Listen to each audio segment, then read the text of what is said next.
Salutations, Globehead Sheeple, and welcome to Metasheep Slaughterhouse. I'm your host, Dr. Cancer MD, here with another disgusting creation for you. Today I got my Generator Stun deck that I got first place with. Without further ado, here it is.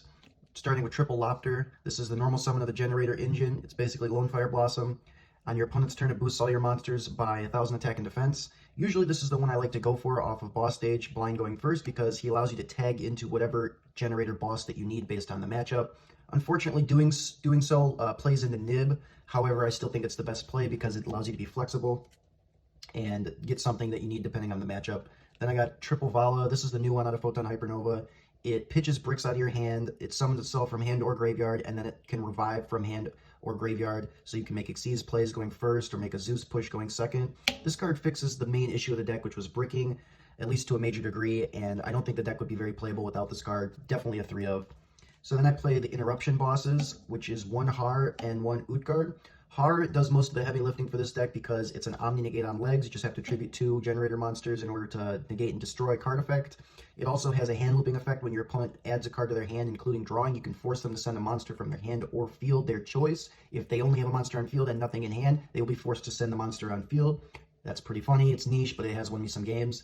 And then I play 1 Utgard. Utgard is just a quick effect, target and banish a card on the field. Doesn't have to be face up. I only play 1 of each. I see a lot of people on 2 Har, 2 Utgard. They're so scared of like the card, what happens to it if your only copy gets killed or banished, but that never happens for me. You can keep reviving him from graveyard off of the Vala. So I've only found 1 to be necessary of each. And I don't play any of the other Interruption bosses yet. I've been testing them out. I'll go over them later in the video to talk about their pros and cons, but currently I play a very small ratio of Interruption bosses, and I've done just fine with that. So then the last boss we play is 1 Mardell. This one's just the searcher of the deck, and it's a plant, importantly, which synergizes with the small engine that we're playing. And that small engine is the Sun Avalon engine. I wouldn't really call this deck like a hybrid Generator Sun Avalon deck, because a lot of people were like, oh, you're playing a hybrid. Not really. It's just a small package, a small engine, because this is like honorary Generator cards. The plant engine is the best starter in the deck because off of just Sunseed Genius, you end on boss stage and the Link 4 Bengalancer plant monster who's like a bounce. So this is the best starter. I see a lot of people playing Diviner, and I don't think Diviner's bad. I just don't like how it doesn't get you to boss stage. This gets you to boss stage and a Link 4. So I much prefer the plant engine to Diviner, but that's just me. And then hand trap lineup, I got Triple Ash. Always got to play Triple Ash. Don't play 2 Ash. You're crazy if you do. It's the best hand trap. If you don't think it is, you just don't know where to hit people. Then I got Triple Droll and Lockbird. This card's been really hit or miss for me. Either it's godlike and your opponent skips their whole turn, or it's completely dead if you end up against a control deck that doesn't care. But yeah, I like it. I think it's going to be better with some of the Duelist Nexus decks. And then I'm still main decking Nib. Everybody's telling me how bad Nib is this format, and I just don't agree. Because, again, like Rescuays and Manadium, I think even Pearly can play into Nib. Not sure about that one. Haven't really seen them play post-Dune. But I do think Nib is really good. A lot of people are respecting it, so it gets a lot of mileage. And yes, a lot of decks can play through 1 Nib, but a lot of decks can play through 1 Azure, 1 Imprim also. So once you combine it with another hand trap, it's really good. And then the other thing I like about Nib in this deck is that nuking your board is really easy to do. It's really easy to recover from. So let's say your opponent does break all your board, but you still have boss stage, you can nuke the entire field and then just recover all your bosses off of boss stage. So nuking yourself going first with Nib is a very good play. Then, so for the spells, I got 1 Call by the Grave, Saki 1 of, pretty much just there to stop the boss stage from getting ashed. This deck doesn't care about Droll at all. Maybe Ogre, but that's not being played. And then I got 4 copies of boss stage, basically, with the 1 Terraforming. Of course, this is the centerpiece of the deck. The deck literally just revolves entirely around this field spell. Without it, the deck doesn't do much of anything. It summons from deck whenever your opponent draws or adds a card, and it summons a bunch of tokens that you can use as tribute fodder for the effects of Generator monsters. Card's very nuts. It's soft once per turn on one of its effects. So, yep, without boss stage, the deck doesn't do much, but with it, it does a lot. One of the more busted field spells. Rest in peace, Mystic Mind. Then I got Triple Unexpected Die. This is the other part of the plant engine, along with the 1 Sowing. So like I said, it's not a huge engine, just 6 cards. This gets you boss stage plus the plant link 4 without using your normal summon. And then Sowing gives you protection from the graveyard on the link 4. So if it would link 4 would be destroyed by battle or card effect, you can banish Sowing instead, which is really nice. So that is the plant engine. Then I got Triple Pot of Prosperity. Money card, needed for consistency. Deck still tends to brick a little bit, but it's much less bricky with the new support. But I still like Triple Prosperity. Then I got Triple Impermanence for the last hand trap in the deck. I just don't cut this card. I always run Imperm. It's amazing. You know, sometimes it ends turns by itself, but a lot of times you need to combine it with another hand trap, but that's all hand traps except for Droll and Shifter, really. I thought about playing Shifter in this deck, but it conflicts a little too much with the new cards being Vala, so I didn't play it, but I'm definitely considering it.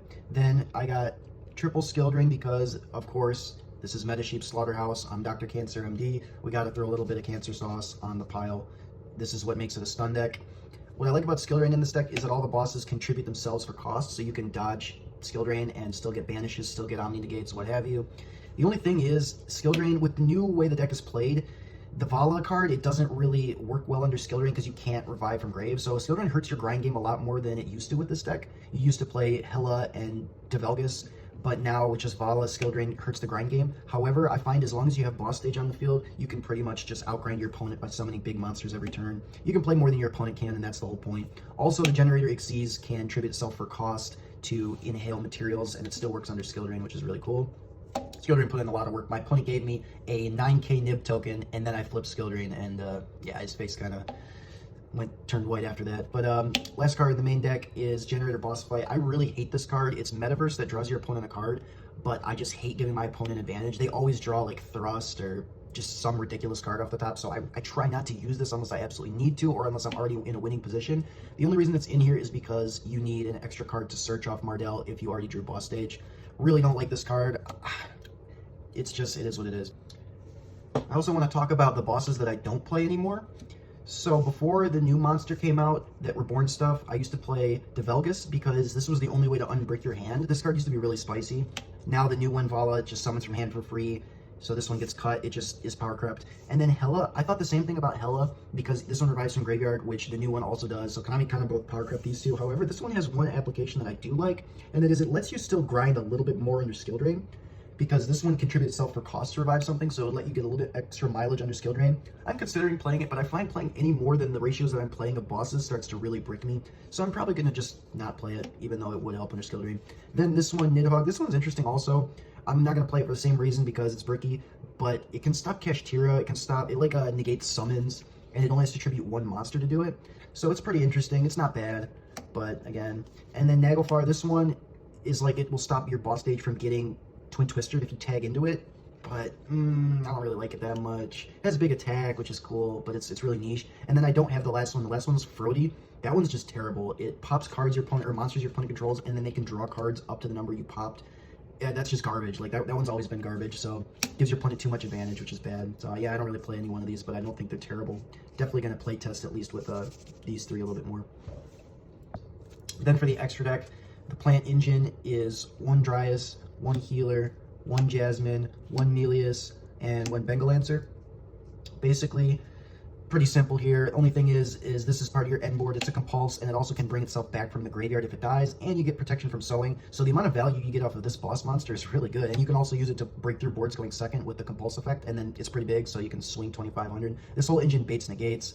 It's just, to me, the best starter in the deck. I'm not as big on Diviner as I am on the Plant Engine. I've really enjoyed the Plant Engine. People always just think, because I also play some Avalon, so they immediately think that that's what I'm on, and they like to throw hand traps at that, which is just fine, as long as I draw a boss stage or something, or Lopter.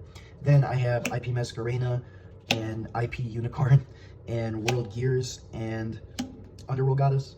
So this just comes up when you have 2 monsters that are dead, and you have nothing else to do with them. You can always link away on your opponent's turn with the stuff that you bring off of boss stage. Hasn't really come up for me, but it's good in theory. And then obviously you can make Unicorn, or you can make Underworld Goddess if you need to out some kind of crazy monster. And then World Gears of Theological Demiurgy. This card doesn't come up all that much, but it's a really niche, interesting kind of towers. It's unaffected by monster effects if you make it with 3 monsters with different levels or something, or different attributes. And it has a board wipe too. It doesn't really come up all that much, but in weird game states, I figured, you know, I got the space for it. We'll see if it comes up in the future. Then I got, for the Xyz monsters, 1 Hyperton. The only reason this is in here is if you have to go into your plant engine before making your rank 9 Xyz combos, because it'll lock you, sowing locks you into plants, and this is a negate. I don't like to go into this one all that much, but it's needed in case I do lock myself, but I still want to make Xyz plays. Then I have 2 of the new Generator boss and 2 of the old Generator boss. This one tributes itself for cost to inhale Xyz material and attach it to this one. And you can inhale from either graveyard or field, and it's non-targeting. And also, he lowers your opponent's monsters by 1,000 attack and I believe defense. So he, like I said, he works under Skill Drain because he tributes for cost. This card's just nuts. And then you make this guy, and then this one, he can detach to draw, have both players draw a card, and both players attach a card from their hand or field to him as material, which triggers boss stage because your opponent draws. When this card gets on the field, it just swings the game so far in your way, in your direction. And then the other thing you can do is you can attack once with him because he lowers all your opponent's monsters' attack, then use his effect, tag into this one, use this one's effect to detach, then he gains a material, so it'll be a 3k, swing over something else with him, and trigger boss stage, summon a monster, and then what you can do is overlay on top of this one, and you'll get a nice fat Zeus, which is the last card in the extra deck. So yeah, once you make the Xyz play, the advantage swing is just enormous, and you're generally winning the game after that. If they let you make a rank 9, you're pretty much going to get the game, I find. Side deck, triple Bell. Bell is so insane this format. Like, Bell is just getting better and better. I want to main it, but I might cut Droll for it, but I don't think I will because I just don't want to auto-lose to stuff like Mana DM going second. But Bell is really nice against Labyrinth. It's really nice against the Puppet Lock bullcrap in Branded. It's just needed for those matchups. I'm really enjoying Bell. It's slowly starting to make its way into every side deck. Also, Bystials. Bystials can hurt this deck. Your two main bosses are Light and Dark. If they get in the graveyard, they are potential Bystial targets, so you're going to want to stop that so you can still grind with them.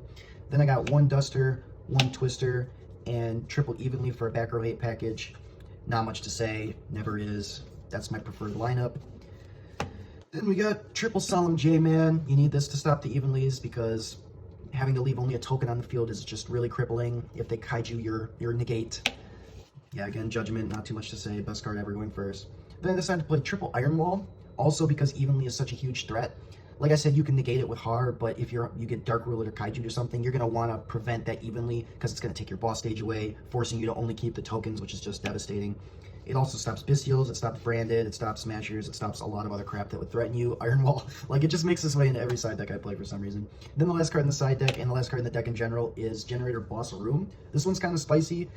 It's kind of like an alternative Judgment that you can search. This is here to stop them from chaining Cosmic to the activation of boss stage, or chaining Chalice or something or Imperm to the effect of Har, whatever. It lets you respond to your opponent's effects that would out your board, and what it does is when they chain a card in response to one of your generator effects, you chain this one, it makes the effect become both players draw one card, and you have to discard for it.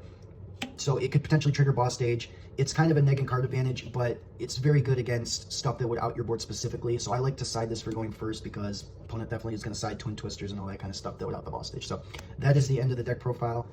Remember, Chris Hansen is always watching you. It's never correct to play 2 Ash. Mexi can never come back. Gold rares look amazing. And I think that's just about it. Oh, the Earth is flat. Can't forget that the Earth is flat. Don't be a globehead meta sheeple, and remember to dislike the video and leave an angry comment. Goodbye.